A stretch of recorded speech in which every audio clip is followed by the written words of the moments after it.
भगवान श्री कृष्ण जी कहते हैं कि हे अर्जुन, साधक को चाहिए कि मन सहित इंद्रियों को वश में करके समहित चित हुआ मेरे परायण होकर के अपना कर्तव्य पालन करे।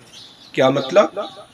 भगवान श्री कृष्ण जी कहते हैं, हे अर्जुन, साधक को चाहिए कि अपने मन को वश में कर ले, यानी मन को विषयों की ओर न जाने दे, मन को आत्मा में केंद्रित रखे, इंद्रियों को इंद्रिय विषयों से खींच ले और लाभ हानि की चिंता किए बिना लाभ हानि की चिंता न करे और मेरे परायण होकर अर्थात अपने इष्ट का ध्यान चिंतन करता हुआ अपना कर्तव्य कर्म करे।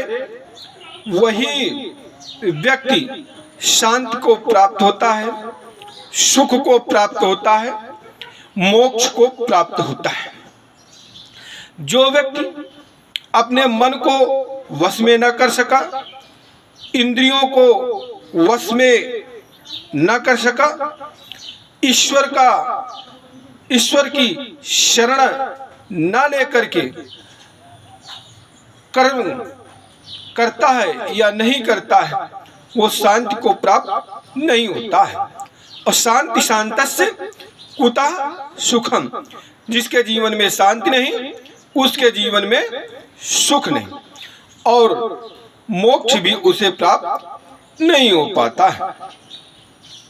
भगवान से अर्जुन ने कहा, हे भगवान, आप मन को बस में करने की बात करते हैं, लेकिन मैं मानता हूँ कि ये मन बड़ा चंचल है, दृढ़ है, यानी जहाँ लग गया वहाँ लग गया, वहाँ से हटाए नहीं हटता है।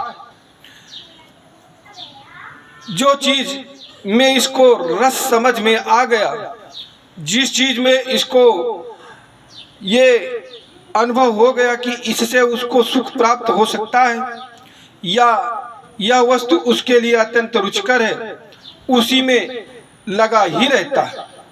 मान लिया जाए कि मन को बस में आ गया कि भाई रसगुल्ला तो बहुत मीठा है, अब मन हमेशा रसगुल्ला में ही लगा, काम कर रहे हैं मगर मन रसगुल्ला में लगा हुआ है।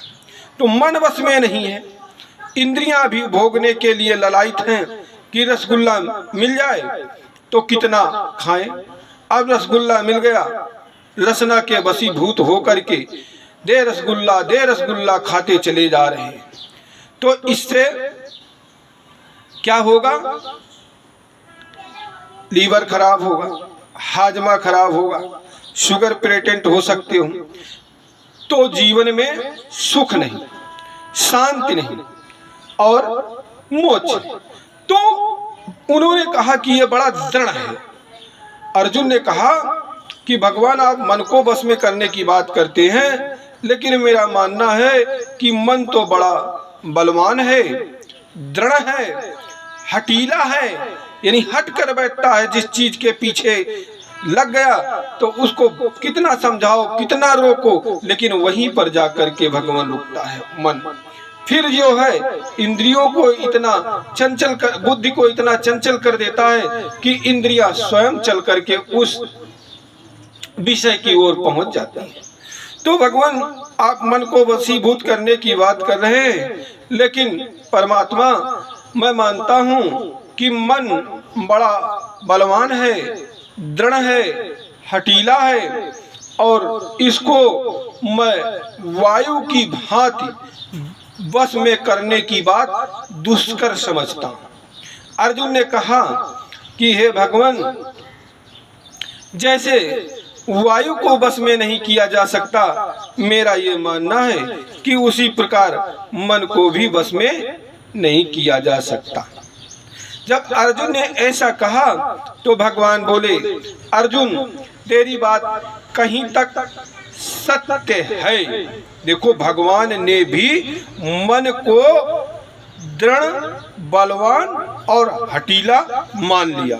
बोले, अर्जुन तेरी बात कहीं तक सत्य तो है, लेकिन निरंतर अभ्यास और वैराग्य से मन को वशीभूत किया जा सकता है। भगवान ने बताया कि मन को वश में करने का साधन है अभ्यास और वैराग्य। इसको अभ्यास का मतलब मन को वशीभूत करने के तमाम तरीके बताए गए हैं। अनुलोम विलोम है, कपालभाति है, मन को बार बार समझा करके विषयों से हटाना और निरंतर इष्ट चिंतन करना।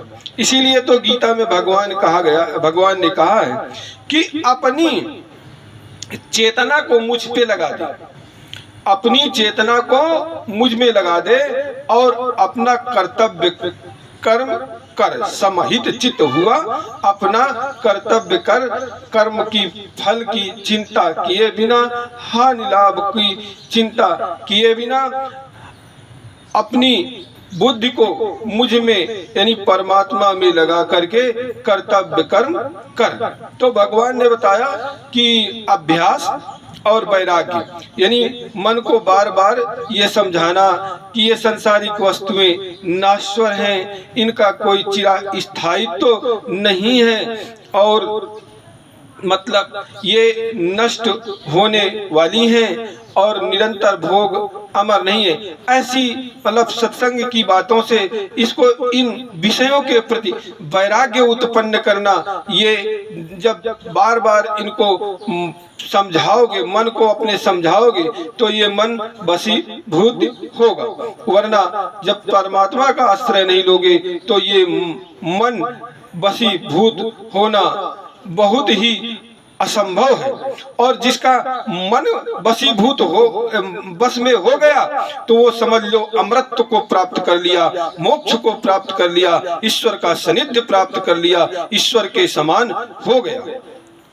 रामचरितमानस में मानसकार ने कहा, नारी नयन सर जाई ना लगा, अघोरे क्रोध निशितम सो जागा, अलोभे पासे जिमी गर न बांधावा, सो नर तुम समान रघुराया, यह गुण साधन ते नहीं होई, तुम्हारी कृपा पाऊ को। रामचरितमानस सामान्यतः एक भक्ति प्रधान ग्रंथ है, तो इसमें बता दिया गया कि काम क्रोध लोभ मोह को जीतने के लिए ईश्वर की कृपा नित्यांत आवश्यक है। गीता ज्ञान भक्ति और कर्म का मिश्रित ग्रंथ है, इसलिए यहाँ ज्ञान को, कर्म को और भक्ति को प्रधानता दी गई है। भगवान श्री कृष्ण ने तीनों को एक में समाहित कर दिया। उन्होंने कहा कि ईश्वर का सहारा ले करके, ईश्वर में बुद्धि लगा करके और निरंतर अपने कर्तव्य को करते हुए और अपना कर्म करते हुए, यानी कर्म और ज्ञान और भक्ति यानी अपना कर्तव्य करते हुए, ईश्वर का ध्यान करते हुए मन को वशीभूत करना